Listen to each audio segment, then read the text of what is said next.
This episode of Beyond the Front Door is brought to you by Peak Properties in Cheyenne, Wyoming. With over 75 years of combined experience in real estate, it's our goal to help clients buy and sell and save by providing the information you want and the professional services you expect. Let us help you with your residential, commercial, HUD, income-producing properties, as well as vacant land and rental needs. To learn more, visit www.sellcheyenne.com. Thank you. Thanks. Hey, welcome. This is Lindy with Beyond the Front Door podcast, and I got Rhea here with me. We're from Peak Properties, and we bring you stories that make you laugh, cry, cringe, inspire you. Come on in. We put the real in real estate. Yes. We have a really exciting one. We do. I'm excited about this one. I'm excited about all of them. But this is a unique story for sure. So I would like to welcome Jami Eastman from... Raffa. It's Jami Eastman-Raffa. Raffa. Okay. Yeah. Thank you for that correction. With Catz-N-Coffee Connections here in Cheyenne, Wyoming. And so I just want to thank you for joining us here today. Thank We're super you. excited to have you.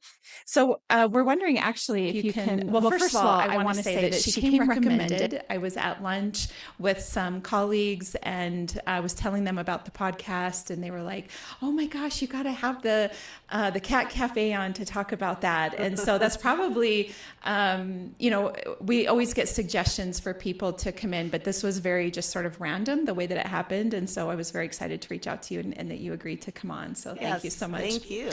So if you could start off and just tell us a little bit about yourself, like you, your family, how long you've lived in Cheyenne or what brought you to Cheyenne or any of those things. Okay, cool.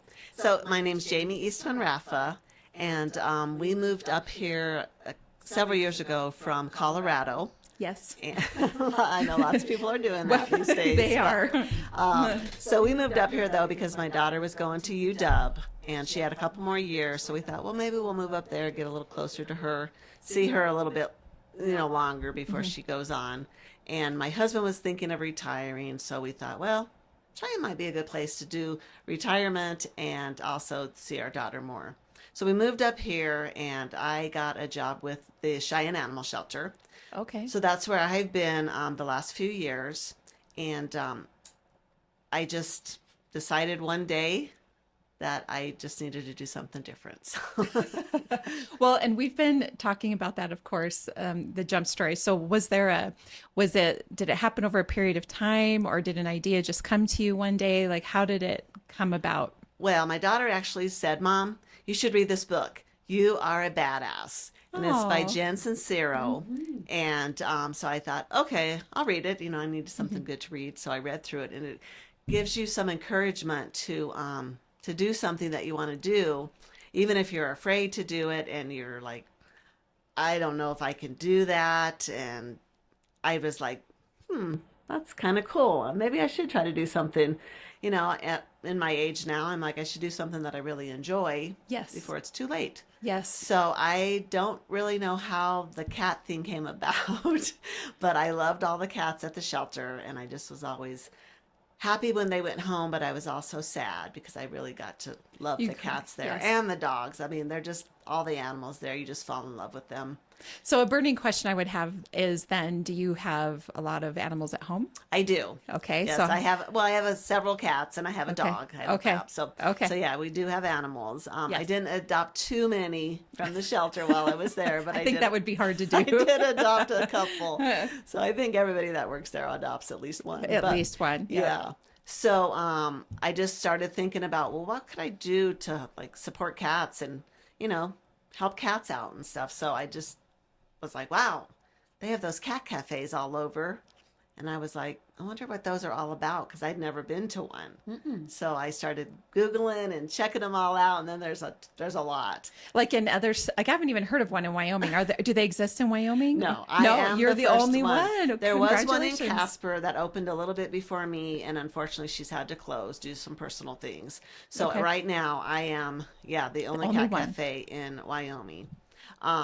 So I just started checking them all out. They started in Taiwan, and just kind of took off from there, and now they're in several countries, and there's quite a few in the United States, so they're opening up quite a bit all over the place. And so I just started going, wow, that might be something I could do. And So is So there yeah, I was like, tell us what it is. You go to a yeah. cafe, you order drinks just like you're going to the coffee shop or whatever, right? not exactly. No? So that's what I was wondering. What's the concept? It's Catz-N-Coffee. So it's more of a cat cafe than a coffee cafe. Okay. So it's more about the cats. The cats come from, I work with some shelters and rescues in the state of Wyoming. And what I do is I take some of their cats for them and foster. And these are cats that have been overlooked, have been in the shelters too long. I work only with the no-kill shelters. So some of these cats I took had been there like a couple of years. Oh, goodness. And so they let me have those cats, which was awesome. They were a little bit older, and they just need more socialization, some more love and, care, just to learn to get along with other cats and people. And so I started taking those cats. And right now I work with 4 different places here. And so when we adopt out cats, we bring in new cats, and all the cats we have are up for adoption. So that's the big difference, is that I foster the cats, get them used to other cats or people. And then if people want to come in and adopt, they can come in, they can meet with some of the cats, see how they are in a home environment. That's the big thing, is that they're all cage free. All the cats are out and about. They can do whatever they want. They can go in a closet. They can go under a bed or a couch. They can sleep on a couch. They can come downstairs and hang out. People come in and they can play with them, love on them. If they can't have cats for some reason, someone's allergic or their apartments won't let them, then this is a good place for them to come and hang out with cats. Or if they want to adopt, then they can kind of get a better feel. The coffee part is kind of just an addition to the cafe. So if you want to hang out and you want a cup of coffee, you want some tea, we've got some cold drinks, some snacks. People can just buy those and just have something to eat or drink while they're just hanging out with the So cats. the purpose is to hang out with the cats. Right. The coffee is just to an added benefit to it. Right. And a lot of people come in and they're like, "Is this a coffee cafe?" And I'm always like, "Well, it's more about the cats, but we do offer coffee." I see. Yeah. So when you said this started in Taiwan and then happened across the world, was that the purpose of all of them? Was just to provide a place for people to get to know cats? It was to help the cats out, to get adopted, because they all work with, well, most everybody I think works with shelters and rescues, and it's to help the cats get adopted. But now in Taiwan, no one can have pets in their apartments there. Oh. So that was a good place for those kids and students and adults or whatever to come to the cat cafes to spend time with the cats, because they can't have them. Interesting. Are the cats I'm just curious. I could just see like in another country, they're just stray cats that just come in and out, but maybe not. Maybe they're like. I think that most of the cats that come in are from shelters and rescues. Yeah. I don't know of any that take in like surrendered cats or cats from the street. Like my cats all have to be vetted. Yeah, they is can it like come in. sure, liability? like vaccinated and all of those things? They need to be. Most of them, I think, are spayed or neutered, vaccinated. Our cats come with microchips already, so that we can just transfer them over. And then and I think most of the ones here in the United States, we test for feline leukemia and FIV. Okay. Because they're all going to be living in close quarters together. Then we just want to make sure that they don't have those diseases that are really easy to pass on. So, I see. Of course, there are, they can get colds from each other and, those types of things. But those are all curable. You can, Yeah. So this is just kind of, I think it's a very unique idea to getting people acquainted with animals. I will say that one of my sons tried to adopt a kitten and brought that kitten home, and this kitten was not very socialized and was a little crazy around his apartment and tearing up stuff and tearing up his arms and everything. And he's like, "Mom, this cat is crazy." And I said, "Just take it back to the shelter." I said, "That isn't the most ideal, and he worked, so it wasn't the most ideal situation." So I think having an opportunity like this to get to know, and a question I have for you is, I've seen this on TikTok and I forget the name of it, where they talk about there's a term that's used where a cat chooses you. That like it's like called something like the system or the like if a cat just shows up on your doorstep and it becomes your cat. Do you know what I'm referring to? I don't know what that word is. There's a but word. I'm gonna look for it. They do say that cats do pick their people a lot of the Yes. So your place really gives an opportunity for the cats to choose their family, right? Correct? Yeah, a lot of times that does happen, but then there's people that come in specifically for cats, specific because cat. We post them on our website. Imprinting? Sure. No, it's like You are going to have to find. I'm going to have to look it up. I don't know what that is. When we get done here, I'll look it up on. If you search on TikTok, now this is the thing that I didn't TikTok realize. made up their own words. Yeah, Okay. TikTok is an actual like search engine, which I didn't really realize. So if you use it as a search engine, the videos will pop up. So like on Google, you get written articles, right? But on TikTok, you get the actual videos. So it's a very similar situation. Anyway, off topic. Okay, so how many cats then have you rescued or had adopted out? What numbers are you keeping track of? We, as of right now, I believe we are up to 45 cats that we've adopted out. Okay, wonderful. So we've had 3 adopted the last week, and their application should probably be approved tomorrow, so that I have another cat going home tomorrow. Okay. I have somebody coming in today to meet with a specific cat that they really want. Mm-hmm. So we'll see how that goes. But yeah, people are great. They come in and they visit with the cats, and I try to get to know the people, and that way we can try to figure out who's going to be the best fit for them. Now, my guess is with your son, it was probably a semi-feral cat. Yeah. Because a lot of those cats come into the shelters and then they have their babies. And most of the time we can socialize them when they're babies like that. Sure. But sometimes if it takes a couple of months for those kitties to go home, then you're looking at a little bit more time to socialize. So that's my guess, is that was probably semi-feral. But So another question I have about having cats in the cafe and people coming around, and my husband's allergic to cats, so I've not had any cats the whole time that I've been an adult. Person if you like cats. I do like cats. Yes. So a couple of my friends and I went to a little gardening class down in Fort Collins last week, and in this nursery nursery where they were teaching, it was a succulent class, but there was a cat that was roaming around, and the cat was getting up on the tables and sort of taking inventory of everybody that is sitting at the tables, finally landed at a particular table. And what my friend was explaining to me, so she's been the office manager of a vet clinic in another town in Wyoming. And she was explaining to me that in watching this cat, and it was pretty, the hair was pretty long on this cat, but anyway, it was black, but its tail was like shuffling across the table like this. And she goes, that means it's annoyed with, and I didn't know that, because with dogs, that's not how it is, right? With dogs, when their tails are wagging, they're happy. Excited, yeah. But with this cat, what it meant is this cat was super annoyed because everybody kept touching and petting the cat. And so eventually the cat landed like literally right in front of this one particular woman who was just sitting here like this. And my friend's like, now look, that cat went right to the person that's ignoring the cat and sitting right there. And it was trying to get her attention, and it's just sitting there and looking up at her, and she's like this, right? But that's where the cat landed. Meanwhile, everybody else that's trying to pet and touch the cat, his little tail is like, I'm a little annoyed. Yeah. So what I'm curious is, how does that work in the cafes? People are getting to know cats, because you don't want to annoy the cat or irritate the cat, because clearly they're the ones in charge here. So how does it work? How do you do that? Well, we do have some rules that we have people follow when they come in. Okay.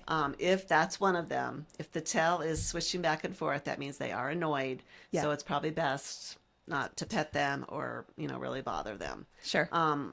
We also do have a waiver that we have everyone sign, just for people that maybe don't know that much about cats, because cats, definitely they can scratch and bite. And we want to prevent that from ever happening. Sure. So we just let people know this, this is the way you need to go about a cat. Try not to go over their head, because cats think you might hit them if you're doing that. Go from the back. And so we try to train people when they come in, if they aren't real familiar with cats. Cat people, they pretty much know. Sure. They'll say, oh, that cat doesn't really like me. I'm going to go see another cat. I see. Okay. But of course, cats do kind of go towards people that Don't really like like them because they're the ones not trying to pet them and reach out to them.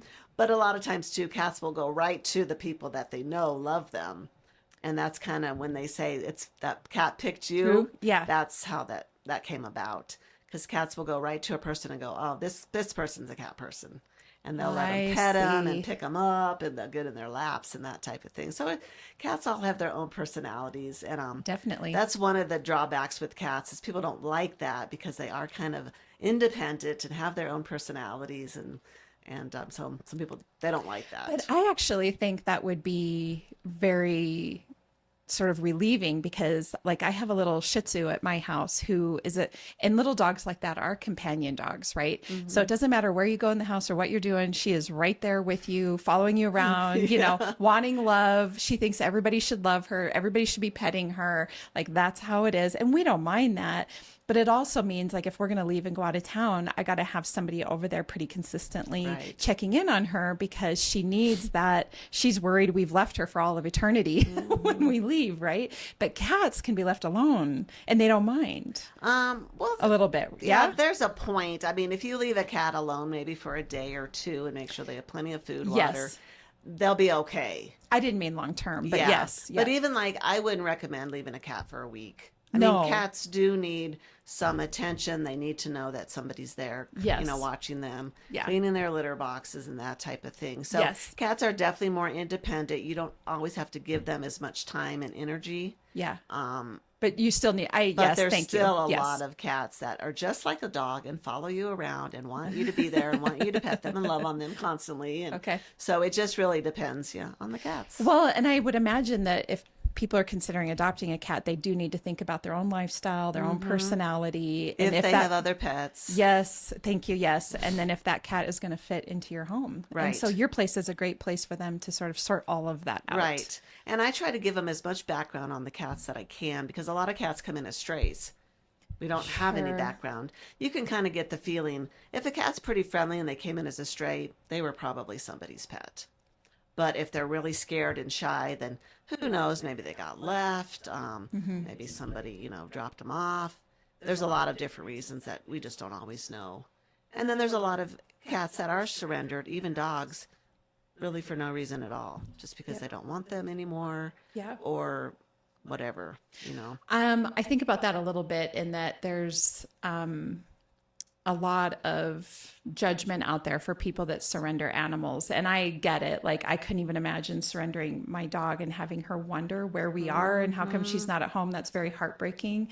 But I also give them credit for actually surrendering the animal to a shelter instead of just dropping them off on the side of the road or someplace like that. Like, I do feel like sometimes that fear of judgment prevents people from doing the right thing. It does. So I mean, definitely think about adopting. Well, if you're going to adopt an animal, that is a really long, lifelong commitment. And actually, this is where I always tell everybody, if you don't want a 15-year commitment to an animal, adopt a senior animal. Right. This is really the case for senior animals, right? Yep, that's exactly it. If you're just most people don't. Hopefully most people don't go into the fact that they're going to adopt an animal just for a few years. Yes. So you really have to consider, everything in your life and that type of thing. And unfortunately, and it's not a bad thing, but because we're a military town, a lot of military people will move here, want an animal, take an animal, and expect to keep it forever. But then they have to go overseas or something, and they can't take them. Yeah. And so that's the heartbreaking thing, is that they want them, but they have to surrender them because they can't take them with them. And so that's kind of the sad part, when the military have to surrender. So I guess that would my question would be, so if, let's say, we are selling a home for a military family that is moving, they do have an animal, they're trying to decide what to do with it. Is it just surrendering to the shelter, or can people directly contact you, or do they go to the shelter? No. Okay. Yeah. Any animals that are being surrendered or relinquished or, rehomed, I guess is the best word. They should take those to the animal shelter. and then also Black Dog Animal Rescue. They will Yep. take surrendered animals too. Okay. So I can't take surrendered animals. I can't take cats off the street, strays, anything, Okay. because they all need to be vetted. They That's all right. need to be Thank ready you. to go when they're adopted, and they all need to be tested. And so, unfortunately, I'm just not able to take Okay. other people's animals. And I feel bad when they call me because I don't want them to have to surrender Go to a them to the shelter. shelter. Yeah. But I know they're going to be fine if they go there. Well, you'd Yeah. probably fill up really quickly. Yes, I would. I would. So So- I limit between about 10 to 12 I see. because I'm the only one that Yep. works there now. And so that's a lot of cats, for That one is. person That to is. take care of. But it's just a job, so I just do it and take care of them. So how long have you been doing this then? I am coming up on my 1-year anniversary, that's April 1st. Oh, congratulations. So yes. So we are coming up on a full year, which I'm really happy about. That's exciting. I've got a lot of supporters, a lot of people that have really hung in there with me and donate and just come and help me, come and visit. So are you a 501c3 then or no? Okay. I'm not a nonprofit, only because a nonprofit, you do have to have a board. Sure. And yeah. the board becomes my boss. Yep. And so at this point, I haven't done that. We're trying to think about if we can do something different and maybe set up a nonprofit as a different company Sure, or something. sure. But anyway, that's all. But people being can still worked in. contribute or Yes, help you with your they cause. They can certainly help Yep. if they don't need a receipt for taxes. Sure. They can't give out receipts, but they Yep. can certainly donate if they want to. And people are really good about donating supplies and monetary donations. And Sure. so, There's have a plenty of cat lovers lot in of this people world that will help out. Yeah, Yeah, even if absolutely. but trying to get sponsors and grants and that type of thing, that's Sure. pretty much out of the question if you're not a nonprofit. So Yep, I get it. so that's the only thing. That's a drawback. Where there. are you located? We are at 615 West 20th Street, and we're right across the street from the I think it's the Commons Park, kind of catty corner from the Civic Center. Okay. Yeah. Okay, that's a great And, location. we're close to the Warehouse 21 Marketing. Yes. So we're in that Okay. we're on that west edge of the downtown that we're trying to really build up and Okay. get people to come a little further downtown Yes. to visit Yeah. the shops. There's 2 breweries on that end. There's several shops. We do several events at the Cat Cafe too. We do events like we do cats and yoga. We work with the That'd be Blossom fun. Yoga there, and they're on the side there. We do plants and cats, and we work with Sunshine Plant Company. I don't know if that's the ones that were in Fort Collins or not, but they only bring plants that are okay for cats, and everybody gets to make a little pot or something. So it's a great opportunity for you to support other, Right, the we're all businesses to trying support help each other. Yeah. Yes, that's We what I do love a- about small business. We do a paint with cats night, and Ooh, people that'd be can fun. come and do the painting with Fly Dragon, and that they've been here quite a long time, so people know them. Yeah. And we've started bringing in some psychic readers to do some readings, and that's been fun. That's fun too. And then our big thing that we do is it's called Meow Ingo, and a lot of people will know that name now, and it's cat bingo. Sure. And the boards all have cats on them, and so that's what I call out are the cats, and that's what you have to cover in order to get your bingo. So that's pretty Those are fun. great Yeah, events. it's I pretty really fun, think, so. I'm guessing, because it seems like if you're a cat lover, boy, you are a cat lover and there's a community out there. So Yep. I'm certain everything you're doing that will only continue to grow. Yep. Well, we're Yep. hoping. Yeah, we're hoping. We're so excited to come up on our 1 year. Yeah. And come up with new ideas and new things that we can do, and just have more people come in. People still don't know about us. So Yeah, well, that was, I didn't either. Yeah. That's why when they mentioned it to me at lunch, I'm like, heck yeah, we need to get her on. Which so we've we talked can- about is the hardest thing. Getting Yeah. your name out there, getting Right, people. right. So Yeah. hopefully we can help. Yeah, little no, bit with I that. really appreciate you inviting me to come here. So yeah, word of mouth is the main thing. And Do you have a Facebook page? I do. We have a Facebook page and an Instagram, Okay. and it's just under Catz-N-Coffee Connect. Okay. And then they should be able to find the Facebook and the Instagram. And they have all our events on there. They're all, And all your cat, we I mean, you post put your everything. cats on there. Anytime a cat gets adopted, we post pictures of the people that Aw. adopt. And people are really awesome because they'll get in touch with me maybe a month, 2 months, 6 months down the road and send me pictures. Aw. And so then I can post those, and everyone's pretty good about letting me post, pictures to see how Sure. they're doing in their new home. And so that's really like heartwarming. That's a to feel me. good story It for is, sure. Yeah, it is, because all the cats seem so good. And so they just makes me so happy that we were able to find the right cat for the right people and the right people for the right cats. And so, Wonderful. yeah, that's one of the main things is, people can just come in and get to know the cats before they adopt. I think that's perfect and probably should be available for any animal to be able to come in and spend time. I was going to say, I just got a cat. We've almost had him in July, I think, is a year. Yeah. We fostered him first just to make sure, but I had a feeling we wouldn't be giving him back. So I was like, we're probably keeping him. So yes, we've never had a cat and we've loved it. So we have Bill Murray. That's right. Bill Murray.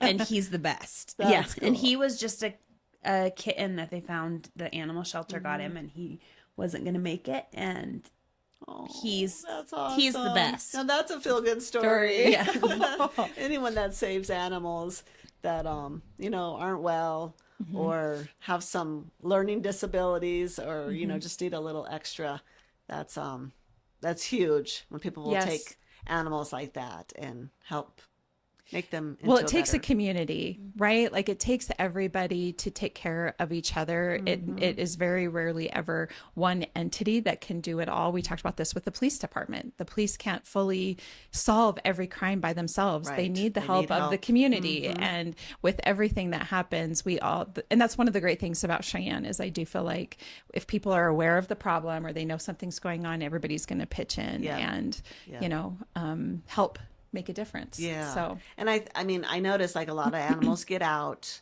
sneak out, get away, whatever, but you always see people post it. People are looking for those for it, animals. yes. Everyone's helping each other. And that's very, very cool. Yes. That there's so many people that are, that are willing to help other people find their animals. And they say, I posted something on our Facebook that Wyoming is supposedly, or Cheyenne, I guess, is, there's more pet owners in, I guess, the state of Wyoming than any other state. really, So, per capita percentage. Yep. That kind of that's makes pretty sense. cool. I Yeah. mean, we have the space for Space, it. yes. Yep. Right. And animals can really do well here. Because we Wonderful. do have that, yeah. Well, so we have a couple questions we ask everybody that comes onto our podcast. And the first question is, and you've kind of already answered this, but what is your favorite thing about Cheyenne? Oh, I guess I would just say that it's a nice, quiet but kind of bigger city. But it's more small town feel, and I like that, especially moving up from Denver. It's just so much more calming and relaxed. And the traffic is so much better. We love to hear that because everybody that grows up here thinks the traffic is horrid. So Like you have no idea. Yeah, that's right. You have no No idea. idea. Yeah, when you can get around somewhere in 10 minutes or 15 It's a good life. minutes, that's Yeah. a good life. Yeah, yeah. And I understand. Yeah, we don't want a ton of people moving in here because I don't either, even though I'm from, out of state. Yeah. It's just, we want to keep it at a more calm and relaxing, good hometown feel. Yes. And I think a lot of people could probably change that and make it not very good. So Well, we kind of believe that the wind helps keep the I riffraff think away. so too. I was just gonna say that. I think the wind kind of blows people in and then blows them right back out. Yeah, because some days I'm like, am I really glad I moved here? Because I'm really sick of the wind. Well, it's a trade-off, But yes, right? You're yes. you're trading the quality of life Right. For and a little wind bit of to wind. wind. Yeah. Yep. And So, the wind, we figure, blows all the pollution out and keeps it fresher.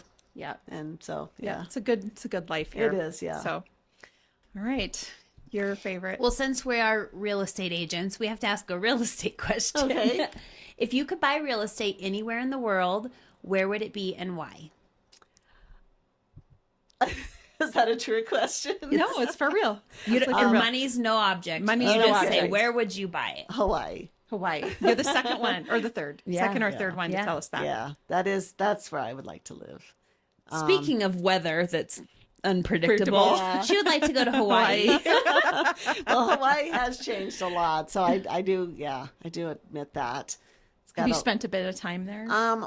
I've only been there on vacations. My mom and dad met over there because my dad's a Marine and my mom's a nurse, and they were both working there, and they met each other and fell in love. So that just, I don't know, that's not the reason I want to move there, but I just, it's a romantic little it story is for kind sure. of, yeah. And I mean, the weather stays pretty much the same. Yeah, that's most what I of was the saying. Yeah, time. it feels more consistent. Yeah, and I would like that. If I just kind of could have one set of clothes, not winter and summer all at the same time. If I could just have In one one set of day. clothes. Yes. How fun is it for us to dress for the weather and then by The afternoon we're like either adding or removing clothes? That's right. Yeah, That's right. It really does make the whole the closet shuffle is what I'm going to call it, right? Where you're Yeah. moving winter in and summer out, but like you say, there's so many months of the year where you kind of need both. Yeah, So- because even this last month, it's just like there were a few days when I would walk outside and I was like, dang, it's winter and I don't have a coat on. Yeah, This is weird. Yeah, yeah. But it was nice. And then the other days you're fighting the wind just to get to the door of your Keep your vehicle. door open without losing your leg. Yeah. Well, thank you again so much for Yes, joining well, us thank here you. today. And It's been for awesome. everybody that's listening, we'd like to remind you that Lindy and I are realtors here at Peak Properties. So if you're looking at buying or selling property, please feel free to give us a call. You can find us on www.sellcheyenne.com, as well as our social media sites. And of course, continue to listen to Beyond the Front Door on iHeartRadio, Spotify, Apple Podcasts, and YouTube. And enjoy this wintry, blustery day. Thank you. Yeah, thank you so much. Yes. You really helped. This episode of Beyond the Front Door is brought to you by Peak Properties in Cheyenne, Wyoming.